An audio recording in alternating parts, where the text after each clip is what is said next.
अस्सलाम वालेकुम। तो ये हमारा एचआर सिस्टम है, इसको मैं लॉग इन करता हूँ।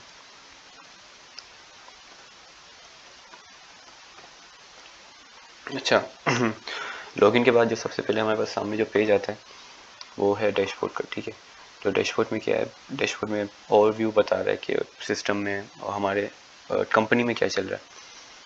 ये जो मैंने लॉगिन किया है वो एडमिन लॉगिन है। तो एडमिन जब लॉगिन करता है तो फिर उसको ये बताया जाता है कि जो ऑर्गेनाइजेशन के अंदर जो टोटल सैलरी जो पे हो चुकी है ना सारे एम्प्लॉयज़ को, वो कितनी है लास्ट 30 डेज़ की। दिस मंथ भी कर सकते हो, दिस मंथ का बताएगा।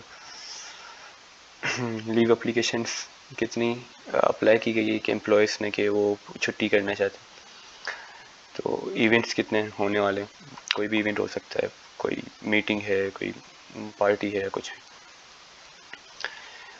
यहाँ पे पर्सनल इन्फॉर्मेशन है जिसमें आप जो लॉगिन हुआ है उस बंदे का कंपनी का नाम, डिपार्टमेंट कौन सा है, मोबाइल नंबर क्या है, ईमेल और ज्वाइनिंग डेट उसकी क्या है। उसके बाद यहाँ पे इवेंट की डिटेल आती है कि किसने इवेंट क्रिएट किया, इवेंट का नाम क्या है, इवेंट की डेट कब है, कब होने वाला है। रीशेड्यूल करने तो डायरेक्ट यहाँ से रीशेड्यूल कर सकते हैं।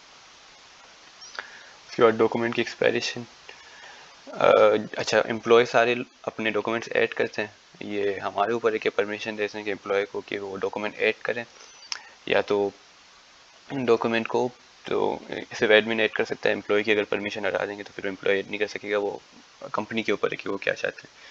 वो परमिशन यहाँ से सेट हो सकती है, वो एडमिन कर सकता है। जब मैं होवर करता हूँ इसके ऊपर तो मुझे डिटेल बताता है कि नाम क्या है, जिसके डॉक्यूमेंट है, उस ब्रांच क्या है, डेजिग्नेशन क्या है, उसकी एक्सपायर कब होने वाला है, उसको रेड से हाईलाइट कर रहा है कि उसको चेंज कर दें या डॉक्यूमेंट को, तो फिर वो एक्सपायर होने से पहले पहले। इसके साथ साथ वो ईमेल अलर्ट भी देता है कि डॉक्यूमेंट एक्सपायर होने वाला है। यहाँ पे छुट्टी आती है कि वो जो मैंने अकाउंट लॉगिन किया कि मैंने पेड लीव कितनी कर ली है और अनपेड लीव्स कितनी कर ली है। यहाँ पे जितने भी एम्प्लॉयज़ है सबके सबकी लीव एप्लीकेशन मुझे दिखाई दे रही है जिन्होंने छुट्टी के लिए अप्लाई किया हुआ है। तो फिर वो अप्रूव है या रिजेक्टेड है या पेंडिंग पे है, मैं यहाँ से इसको चेंज कर सकता हूँ, अप्रूव कर सकता हूँ पेंडिंग को, तो फिर वो छुट्टी कर सकता है। नहीं तो मैं इसकी डिस्क्रिप्शन लिख सकता हूँ कि क्या वजह है वो छुट्टी नहीं कर सकता। उसके बाद सैलरी ट्रांजेक्शन, जो मैंने सैलरी से ऐड की थी उसकी ट्रांजेक्शन आ रही हैं कि टाइप सैलरी थी, एडवांस था या रिपेमेंट। हम एम्प्लॉय को एडवांस भी दे सकते हैं, एडवांस देते हैं तो फिर इसका रिकॉर्ड रहता है, फिर वो पैसे में वापस दे देते तो यहाँ पे रीपेमेंट करते हैं। और उसके अलावा भी अगर कोई इवेंट के पैसे हैं जैसे ईदी हो गई या कोई और चीज़ हो गई तो फिर वो भी यहाँ पे ऐड कर सकता है, तो सारा रिकॉर्ड यहाँ पे रहता है। तो ये टॉप 15 सैलरी ट्रांजेक्शन मुझे यहाँ पे दिखाई दे रही है। उसके बाद एम्प्लॉय अगर कोई नया आता है लेट सपोज, तो मुझे अगर उसको ऐड करना है तो मैं यहाँ पे एम्प्लॉय में जाके ऐड एम्प्लॉय पे क्लिक करता हूँ एम्प्लॉय को ऐड करने के लिए।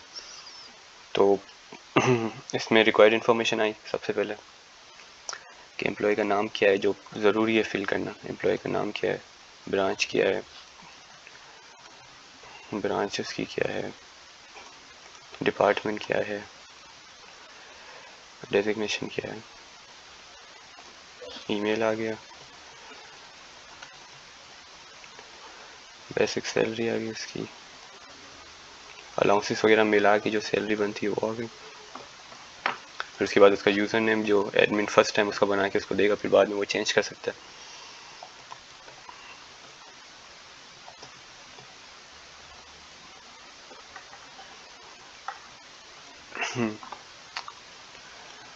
अच्छा, फिर उसके बाद आता है कि फादर नेम, ये सारे ऑप्शनल फील्ड्स हैं। नेशनलिटी क्या है उसकी, फ़ोन नंबर क्या है उसका, मोबाइल नंबर क्या है,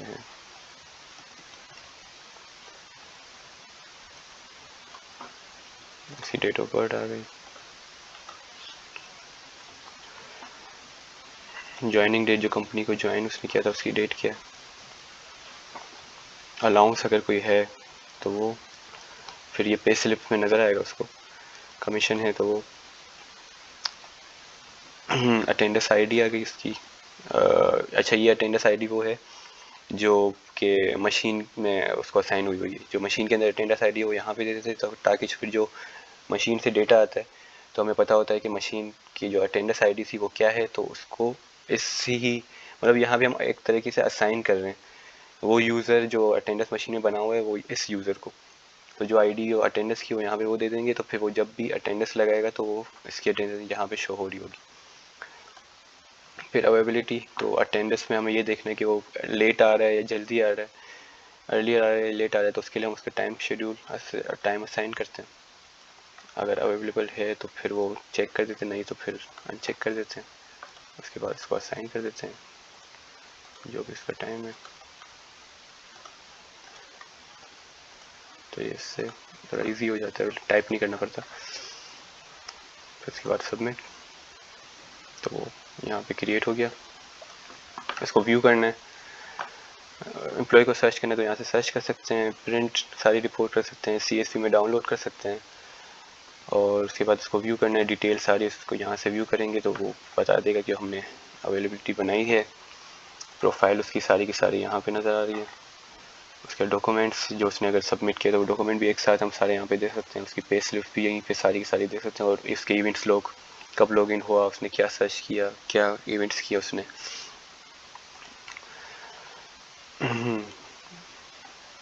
फिर उसके बाद उसका डॉक्यूमेंट मैनेजमेंट आता है। एडमिन खुद भी डॉक्यूमेंट ऐड कर सकता है, और ये है कि फिर अगर वो चाहते हैं कि एम्प्लॉय खुद ही ऐड करे तो वहाँ से परमिशन ओपन कर देता है, तो एम्प्लॉय अपने सारे डॉक्यूमेंट्स खुद ही ऐड करना शुरू कर देते हैं। तो उसको ब्रांच वाइज हम लोग डॉक्यूमेंट्स को सर्च कर सकते हैं, एम्प्लॉयज़ को सर्च कर सकते हैं, एम्प्लॉय को ऊपर से भी सर्च कर सकते हैं। और ये है कि चेक बॉक्स से अगर मोबाइल नंबर से सर्च करना है तो मोबाइल पे चेक, अकाउंट से सर्च करना है तो अकाउंट पे चेक। अगर दोनों को हटा देते हैं तो फिर वो ईमेल से सर्च होता है और नाम से सर्च होता है। उसकी बाकी जो भी इंफॉर्मेशन है उससे सर्च होता है अगर दोनों को अनचेक कर देते हैं। तो उसके बाद ऐड डॉक्यूमेंट आता है, उस पर एम्प्लॉय सेलेक्ट करते हैं तो उसकी डिटेल आना शुरू हो जाती है, डेजिग्नेशन आता है। फिर उसके बाद डॉक्यूमेंट टाइप, अगर टाइप यहाँ पे नहीं नज़र आ रही तो दूसरी कोई टाइप है तो फिर वो यहाँ पे हम बस लिख के आगे कर देंगे तो फिर वो खुद ही उसमें नई टाइप ऐड हो जाएगी। ठीक है, तो अभी मैं दे देता हूँ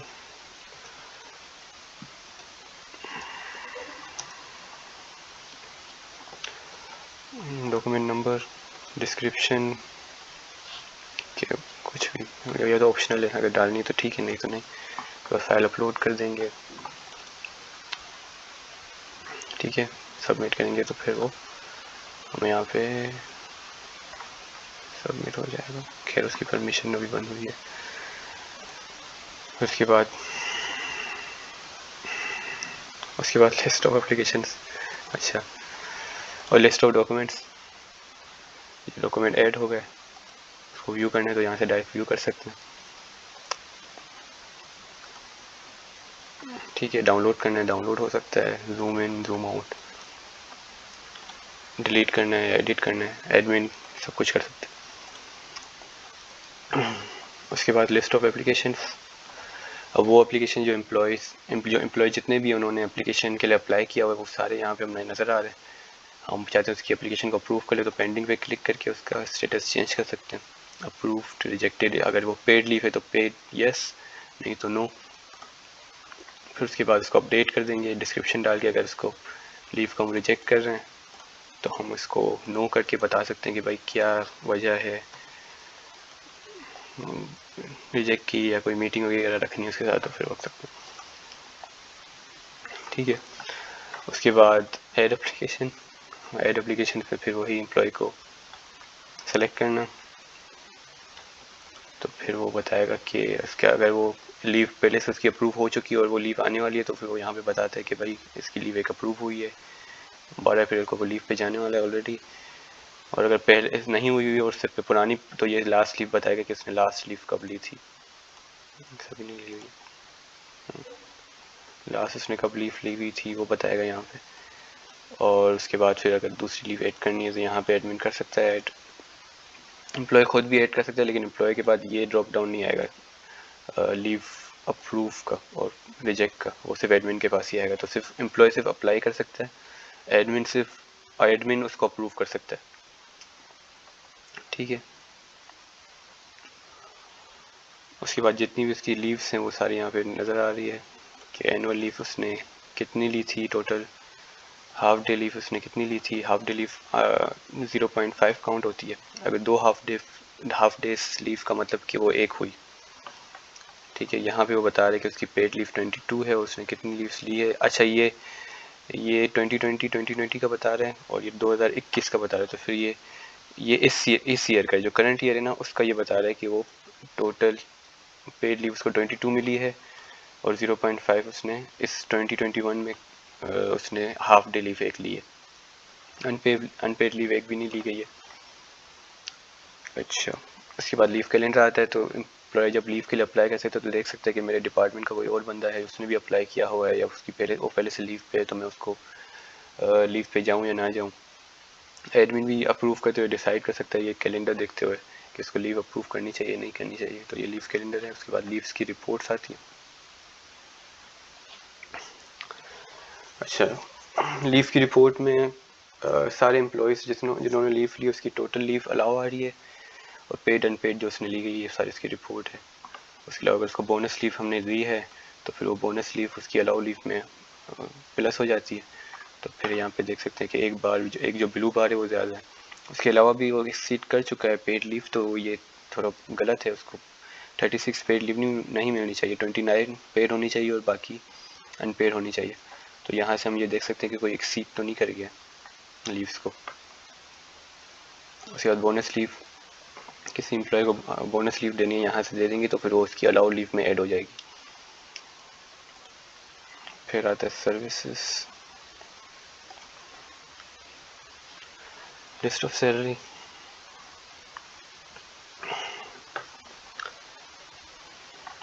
इसमें सारी लिस्ट जो हमने ट्रांजैक्शन की है सैलरीज की वो आ रही है। पेमेंट डेट आ रहा है, पेमेंट का पीरियड आ रहा है किसके वो इस मंथ की है, नाम, paid by bank, transaction bank में हुई थी, कैश हुई थी, पेमेंट थी या एडवांस था या रीपेमेंट थी। सैलरी ऐड करनी है, यहाँ से ऐड सैलरी पे भी जा सकते हैं, यहाँ पे भी ऐड सैलरी पे क्लिक कर सकते हैं। उसके बाद फिर वही एम्प्लॉय को सेलेक्ट करना, उसकी रिकॉर्ड्स को ऐड करना, तो फिर उसकी सैलरी ऐड हो जाएगी। अगर एडवांस ऐड करना है तो फिर वो एडवांस पे क्लिक करके उसके एडवांस ऐड करना, फिर ट्रांजैक्शन बताना कि एडवांस ले रहा है या पैसे वापस रीपे कर रहा है। फिर वो बैंक ट्रांजेक्शन है, कैश है, क्रेडिट कार्ड है, कैश है, वो ऐड कर देंगे। इसके अलावा रिसेंट 20 ट्रांजेक्शन आ रही है जो मैंने ऐड किया। अगर मैं एक ट्रांजेक्शन ऐड करता हूँ यहाँ पे सैलरी की,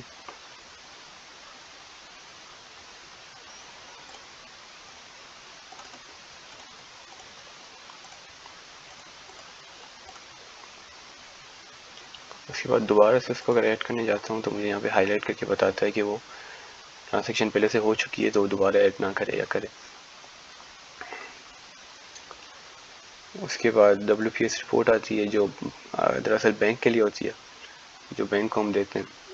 WPS रिपोर्ट में ये उन बैंक वाले यही फॉर्मेट देते हैं कि जो रिपोर्ट है उसका फॉर्मेट ये होता है जिसमें वो पहले पर्सनल आईडी मांगते हैं, यूनिक नंबर जो होगा। एजेंट आईडी बैंक की आईडी होती है जो बैंक प्रोवाइड करता है। अगर मुझे इसको चेंज करनी है एजेंट आईडी को तो फिर मैं यहाँ से बैंक को चेंज कर देता हूँ जो भी उसका बैंक है। फिर यहाँ पे अगर सबमिट करता हूँ तो फिर ये आईडी चेंज हो गई। तो ये आईडी असल में बैंक की है जो कि सारे बैंक इसमें फिल है, जितने भी यूएई के बैंक हैं। उसके बाद इस्टेब्लिशमेंट नंबर आता है और एम्प्लॉय का रेफरेंस नंबर आता है। एक एम्प्लॉय की जो अकाउंट नंबर आता है वो एम्प्लॉय को ऐड करते हुए ही हम अकाउंट नंबर डाल देते हैं, तो फिर वो यहाँ पे शो होता है। जैसे अगर मैं जाऊँ यहाँ पे एम्प्लॉयज़ में तो यहाँ पे आता है कि एम्प्लॉय का बैंक अकाउंट नंबर। तो यहाँ पे जो बैंक अकाउंट नंबर यहाँ पे हम ऐड करेंगे वो ही वहाँ पे शो हो रहा होगा WPS रिपोर्ट में। और ये जो पर्सनल आईडी प्रोवाइड की गई है बैंक से वो यहाँ पे ऐड करेंगे तो फिर वो पर्सनल आईडी वहाँ पे शो होगी। पेमेंट डेट ये खुद ही उठा लेता है, जो सैलरी पेमेंट डेट हमने पे की वो वहाँ से सैलरी से उठा लेता है। फिर उसके बाद उसको काउंट करता है कि टोटल डेज कितने हुए हैं, फिर उसकी इनकम कितनी है वो यहाँ पे आ जाती है। वेरिएबल इनकम 0, एब्सेंट डेज अगर कोई एब्सेंटीज है तो यहाँ पे काउंट करके वो दिखा देता है।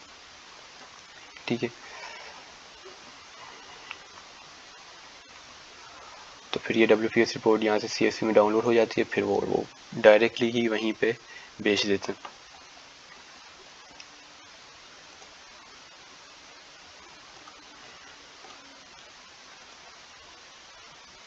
इसके बाद अटेंडेंस फ्रॉम मशीन्स आता है कि जो चेक इन चेक आउट करते हैं, और तो फिर वो यहाँ पे ग्रीन से हाईलाइट हो जाता है, और अगर लीव में है तो फिर वो वाइट ही रहता है। अगर लेट आए तो फिर वो रेड से हाईलाइट होता है, और वो लेट चेकआउट किया तभी भी वो रेड से हाईलाइट होता है, नहीं तो फिर वो हाईलाइट नहीं होता। इसके अलावा जो हम करते हैं वो है कि कैलेंडर में टाइमलाइन है, उस टाइमलाइन में जाके हम ऐड करते हैं कि किस दिन जब मतलब ये पूरा का पूरा कैलेंडर है, अब इसमें हम ये ऐड करते हैं कि किस दिन छुट्टी है। जैसे मुझे अभी करंटली ये दिखा रहा है, ये दिस मंथ दिखा रहा है, तो दिस मंथ में अगर मैं ऐड कर देता हूँ छुट्टी 1 फ़रवरी को, ठीक है, कुछ भी डिस्क्रिप्शन देखिए,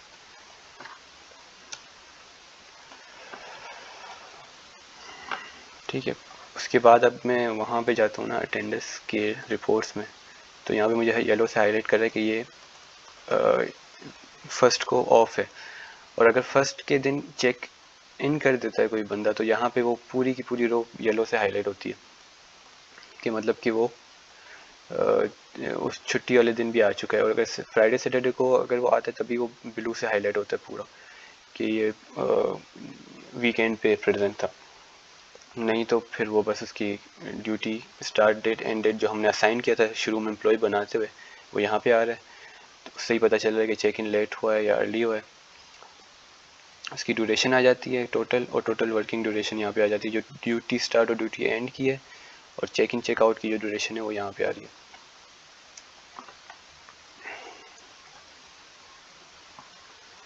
अच्छा, उसके बाद अटेंडेंस की लिस्ट आ गई कि उसने चेक आउट फिंगरप्रिंट किया था या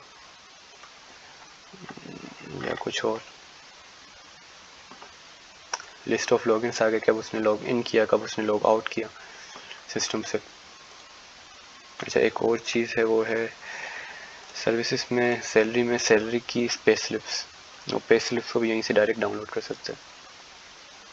तो यहाँ पे उसकी ये पे स्लिप खुद ही बन जाती है, फिर उसको वहाँ से प्रिंट कर सकते हैं।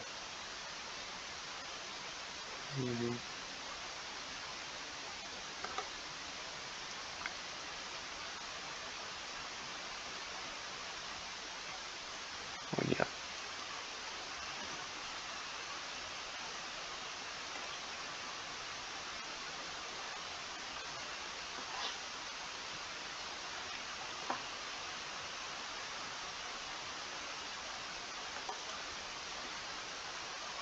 यार ये क्यों गालियाँ नहीं।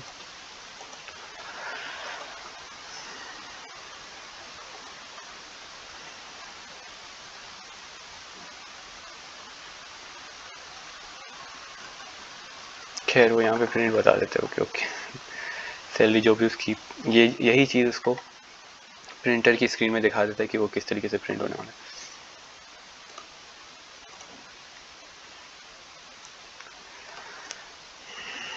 उसके बाद अनाउंसमेंट, अगर कोई ऑर्गेनाइजेशन में कोई अनाउंसमेंट करनी, इस अपने कंपनी में कोई अनाउंसमेंट करनी है, यहाँ से टाइटल दे देता है उस अनाउंसमेंट को, किस ब्रांच के लिए वो ब्रांच सेलेक्ट कर लेता है, अगर मल्टीपल सेलेक्ट कर सकता है, डिपार्टमेंट भी मल्टीपल वो सेलेक्ट कर सकता है, फिर यहाँ पे वो टाइप कर देता है।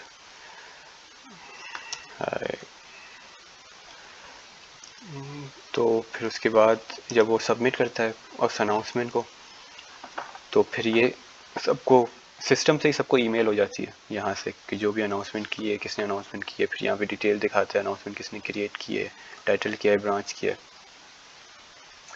फिर उस इवेंट्स होते हैं, इवेंट्स भी इसी तरीके से ऐड होते हैं, फिर वो भी ईमेल्स हो जाते हैं। और उसके बाद फिर कैलेंडर होता है जिसमें वो सारे देखते हैं कि कौन, कोई इवेंट देख लेते हैं, हॉलीडेज देख लेते हैं। ये इवेंट्स को अलग देख रहे थे हम, लीव्स को अलग देख रहे थे, तो एक और इसमें कैलेंडर है वो है कंबाइंड कैलेंडर। कंबाइंड कैलेंडर में हम इवेंट्स और लीव्स एक साथ देखते हैं। कि इवेंट्स भी आ रहे हैं और लीव्स भी हैं एम्प्लॉयज़ की, तो वो यहाँ से फ़िल्टर भी हो जाते हैं। ऊपर राइट टॉप पे एक बटन से दो इवेंट्स और लीव्स के, वहाँ से हम फ़िल्टर कर सकते हैं। फिर सेटिंग आती है, अगर मैं दूसरी ब्रांच बनानी है तो दूसरी ब्रांच यहाँ से बना सकते हैं। सबसे जो अहम सेटिंग है समझने की वो है लीव्स की। लीव सेटिंग में ये होता है कि हम यहाँ पे पहले ही बता देते हैं कि एम्प्लॉय की जो टोटल अलाउड लीव होगी ना साल की, वो कितनी होगी। जैसे यहाँ पे 22 दी गई है, तो 22 अलाउड लीव है। उसके अलावा अगर उसके अलावा इसमें यह है कि उसमें हॉलीडेज और वीकेंड्स इंक्लूडेड है या नहीं है। तो उससे ये होगा कि जो सैटरडे संडे वीकेंड है वो उससे भी छुट्टियों में काउंट करना है या नहीं करना। अगर वो छुट्टी करता है, उस छुट्टी उन दौरान आ जाती है कि जो दो उसकी लीव्स की रेंजेस हैं, लीव स्टार्ट की और लीव एंड की, उसके दरमियान अगर कोई वीकेंड आता है फ्राइडे सैटरडे, तो वो फ्राइडे और सैटरडे को भी काउंट करना है उन रेंजेस में या तो नहीं करना। तो फिर वो यहाँ पे हम डिसाइड करते हैं कि यस और नो। तो बता देते हैं कि इस public holiday and weekends are included in the calculation of number of days of annual leave than if they fall during the leave period. If these do not fall in within the dates of annual leave, public holidays are treated as fully paid days of and are not counted in annual leave. फिर उसकी bonus leave कि अगर वो 22 छुट्टियाँ 22 छुट्टियाँ इस पूरे year में अगर नहीं करता तो ऑटोमेटिकली उसको कोई भी बोनस लीव मिल जाए, तो फिर वो यहीं से उसको सिस्टम ऑटो उसको असाइन कर देता है अगर यहाँ पे हम उसको सेलेक्ट करते हैं तो बोनस लीव को। तो ये लीव की सेटिंग होती है। नहीं तो फिर उसको नहीं देते, अगर वो करे या ना करे तो उसके छुट्टियाँ ख़त्म ही हो जाए। फिर हेल्प का है, हेल्प में उसकी यूज़र की गाइड मैंने रख दी है। अगर हमें एम्प्लॉय गाइड देखनी है तो फिर हम यहाँ से देख सकते हैं कि एम्प्लॉय देख सकते हैं कि भाई वो कैसे कोई डॉक्यूमेंट को ऐड करे। सारी की सारी गाइड यहीं पे मौजूद है।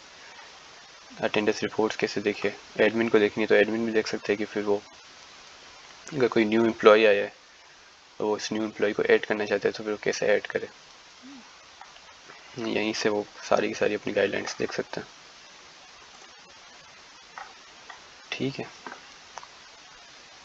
जैसे ये एडमिन का सिस्टम है, तो ये इसके पास सारी की सारी वो है परमिशंस हैं। अब यूँ ही अगर एम्प्लॉय के सिस्टम में जाएंगे तो एम्प्लॉय का सिस्टम बिल्कुल ही अलग होगा। उसमें सिर्फ और सिर्फ ये होगा कि एम्प्लॉय सिर्फ और सिर्फ अपनी सैलरी देख सकेगा, सिर्फ अपनी जो उसने लीव अप्लाई की वो देख सकेगा, जो उसके खुद के डॉक्यूमेंट्स है सिर्फ वही देख सकेगा। उसके अलावा हमें अगर परमिशन खुद ही देनी है एम्प्लॉय को तो हम यूज़र्स में जाके ग्रुप एंड परमिशन में जाके उसकी जो एम्प्लॉय का ग्रुप है तो उसको परमिशन एडिट कर सकते हैं कि फिर वो डॉक्यूमेंट ऐड करे या सिर्फ व्यू करे या सिर्फ एडिट करे। तो फिर यहाँ से हम उसको परमिशन दे सकते हैं। जैसे